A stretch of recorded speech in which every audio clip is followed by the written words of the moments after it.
Good morning, good afternoon, good evening, or as we like to say here at Shady Acres Woodshop, howdy. Today we have Bradford Pear. I believe I've turned Bradford Pear before, but I doubt if it was this perfect. I don't really remember it. What I know is I haven't had a perfect piece of wood lately. I've had a whole lot of punkiness going on, but to look this piece over, it seems to be perfect. It's just perfect. Nice tight bark, beautiful bark, it's clean, it's just a wonderful piece of wood. Let's take a little closer look. By the way, the piece comes to us from viewer Bob Crabtree. Bob sent this along about 6 months ago. I set it outside to dry because, as I recall, it had kind of a high moisture content. It's down to about 12% now, and that's good enough for me.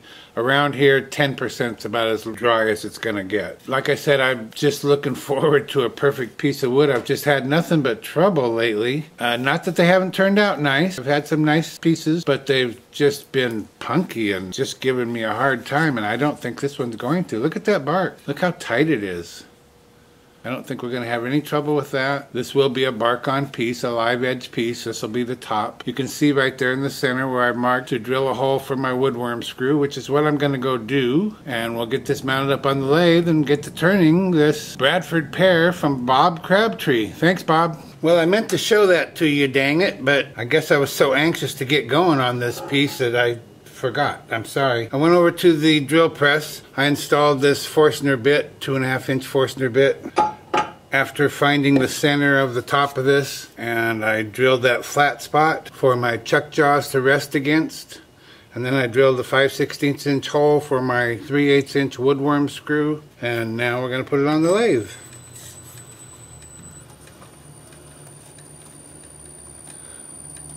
I've shown that on the drill press in many other videos, but I know not everybody watches every video, although you should. We're going to be turning at 650 RPM. I'm going to wear a glove because at this angle, the wood chips coming off of here just hit your hand right there. Right there, they just get you. So I'll be wearing a glove. I'm going to be using a 5/8 inch bowl gouge, mask, and face shield on.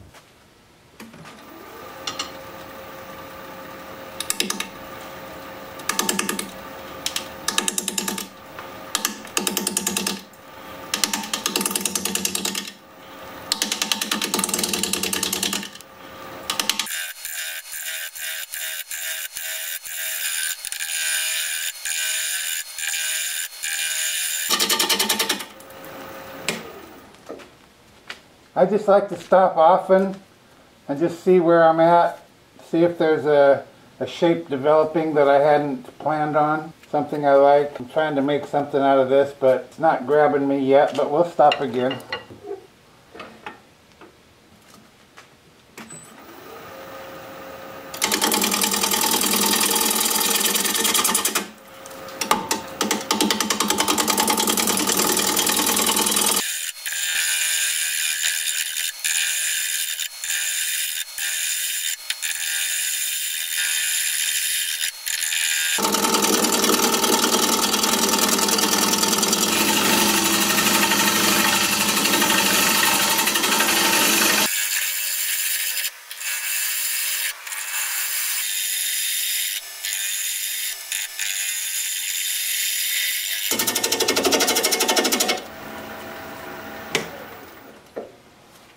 Okay, we're just about there. I determined that it doesn't look good with the flat ends.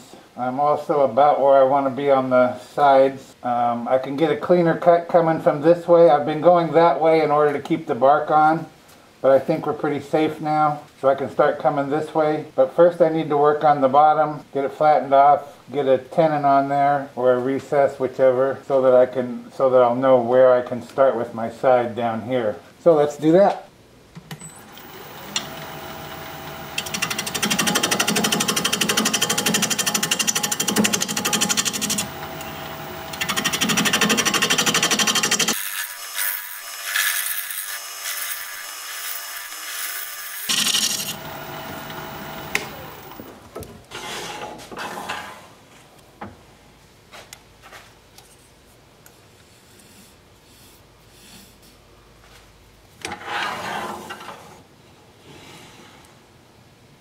think we're going to go with a recess this time.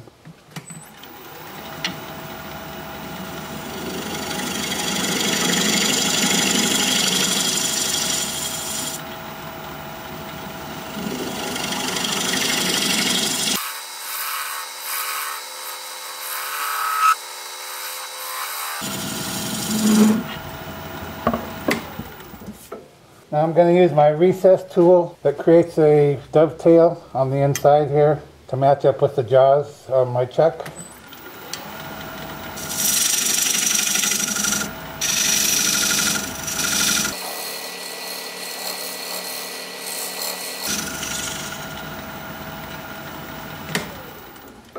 Perfect. Now I can go back over here to the corner and the side and finish up that side profile, narrow down the base of this, and make it look like something.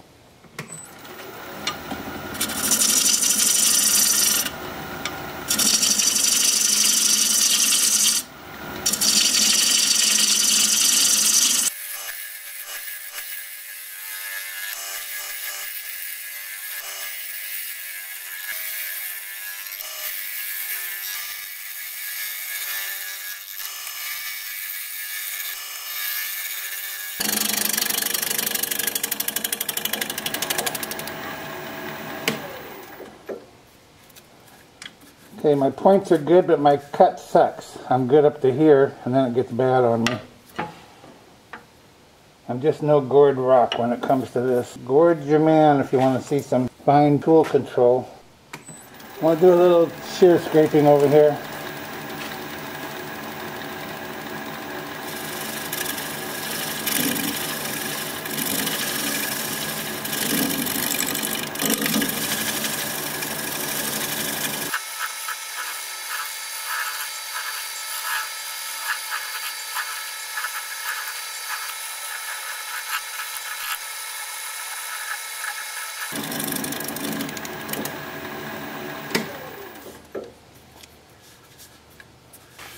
Okay, I can live with that. I would say it's near perfect as far as the shape and what I had in mind and what I hoped for, and the grain. I hope that grain's coming through. It's going to be beautiful all finished up. Time for sanding. I'm going to start the sanding with my Sandoflex. This is 180 grit. And I'm going to sand just the bark along this top edge here. When that's done, I will sand with my 2-inch sanding disc, starting at 80 grit and working up through 400. I'll have the lathe spinning in reverse at about 350 RPM. And I'll show you what those look like as soon as I get my mask on.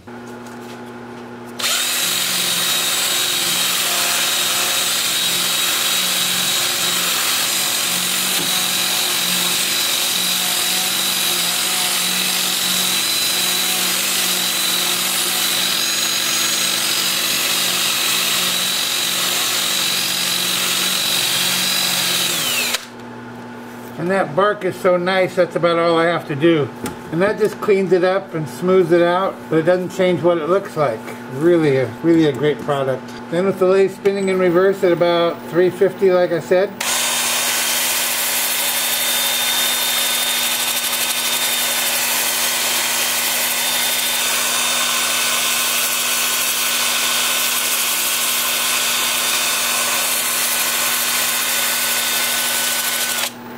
And I'll do that up through 400 grit. I'll bring you back here in a bit and we'll put some kind of finish on there. See you in a bit. My regular viewers, or anyone that watched any of my videos in the last 3 or 4 weeks, are probably sick of hearing me talk about punky wood and nasty wood and voids and cracks and all that jazz. You're not hearing it this week. I hope you notice that. This is just a nice piece. No punkiness at all. No rottenness. No rotten wood. There is a couple little cracks right here. They're just hairline cracks. They're not even worth thinking about. If I didn't point them out, you wouldn't see them, I don't think. This is just glass smooth. It's just amazing. And you probably saw some of the nice curls coming off of this while I was turning it. Just a nice wood to turn. I've heard that before. I know a lot of people like to turn Bradford Pear. So I'm glad I got the opportunity to turn this piece. Thanks to Bob Crabtree. So I've got some, oh, this is sanding sealer, by the way. Shellac-based sanding sealer. I've got some in this little can. And I've got my brush, and I'm just going to brush it onto that bark up here, which just turns beautiful. It's just It's not just brown. It's kind of like a calico cat. Well, not quite, but it's got multiple colors in it, and it looks pretty dang good to me. I know you can't see it. That's okay.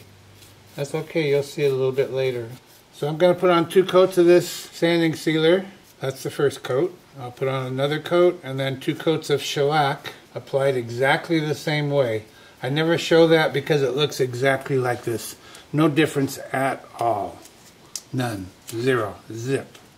I want to come along behind here just in case I slopped over this top edge. I want to wipe up any brush strokes or runs or anything I might have.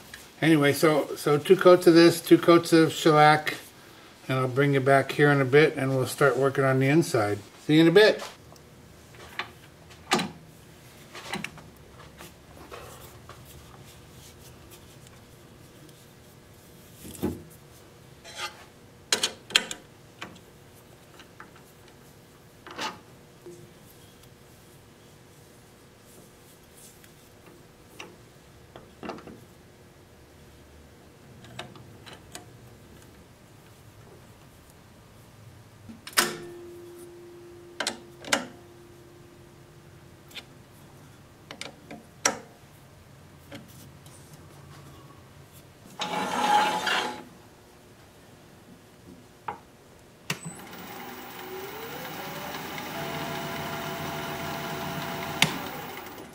Looks like we're going to be turning at about 750 RPM. I'm going to be using a 5/8 inch bowl gouge, freshly sharpened of course, mask and face shield on.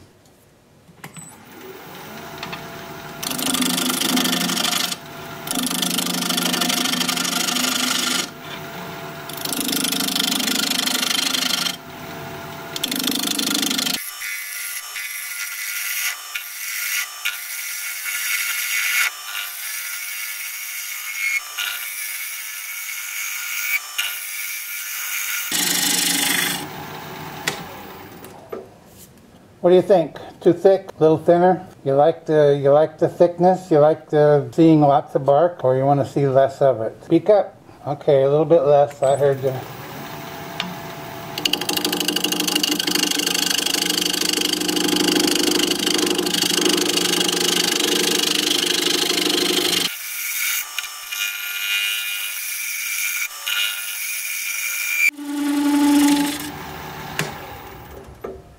That better? That enough? You want it thinner than that? I don't think you mean that. It's too pretty to get rid of all of it, huh? Alright, last chance. More? Take more off or leave it? Leave it. Okay. Alright, I hear you. I'm with you.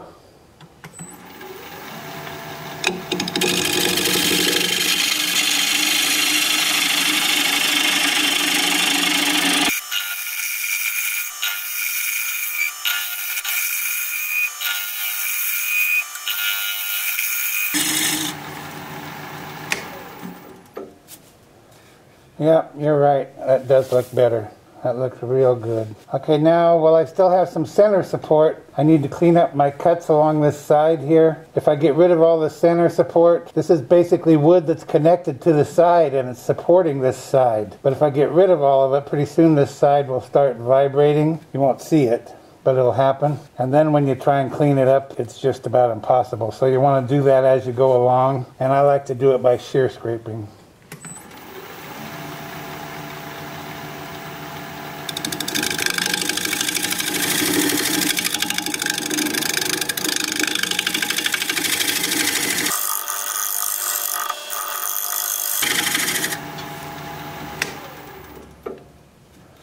Well, that kind of tore it up though, didn't it? Well, this side's pretty good, but that side's kind of rough. I don't think I can get my tool rest in there with that center still in there. Maybe.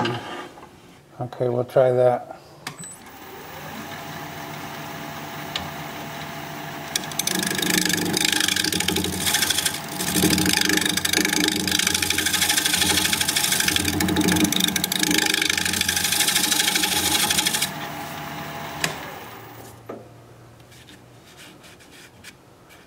Oh, it is better.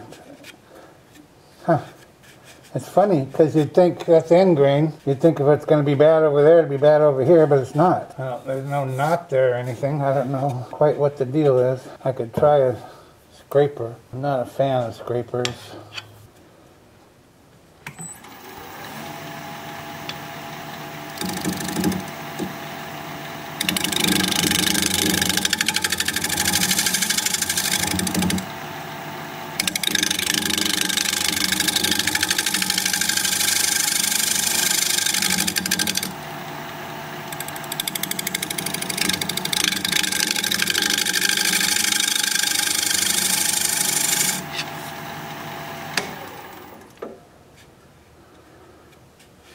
Oh, that is better. Yeah, okay. Scraper it is. So now I can get rid of some of this in the center that's just in my way.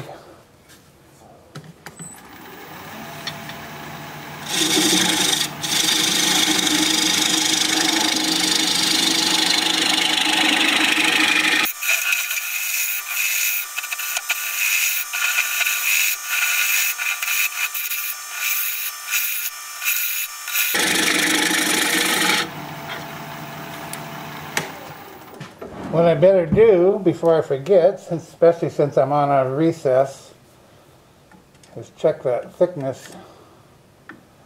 Yeah, okay, we got a ways to go. I've got a pile of chips here in my way. Let me clean that up. I'll be right back. Now turning at about 1,000 RPM.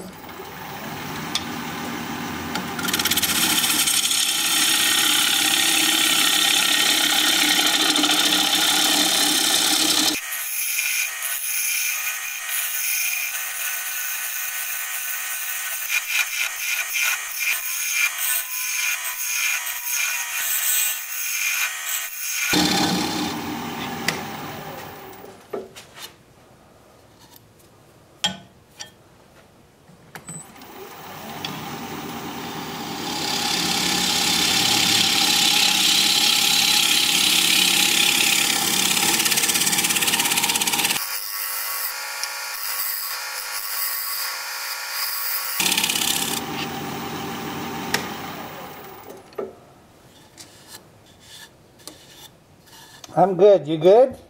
You good? You happy with that? Alright, time for sanding. I'm going to be sanding with my 2-inch sanding disc starting at 120 grit. The lathe is going to be spinning in reverse at first, then I'll do forward as well. Reverse at about 350 RPM, and I'll show you what that looks like as soon as I get my mask on.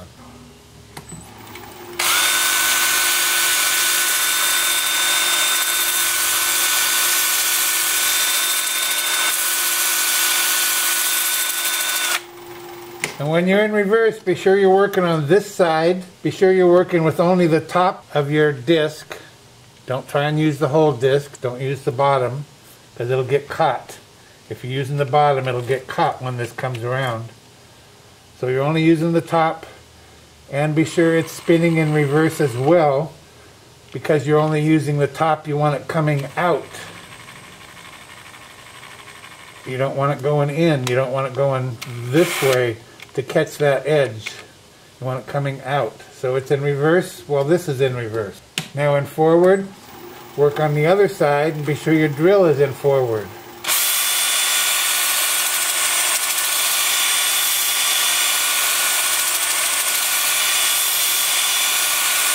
Still only using the top portion. Piece of cake.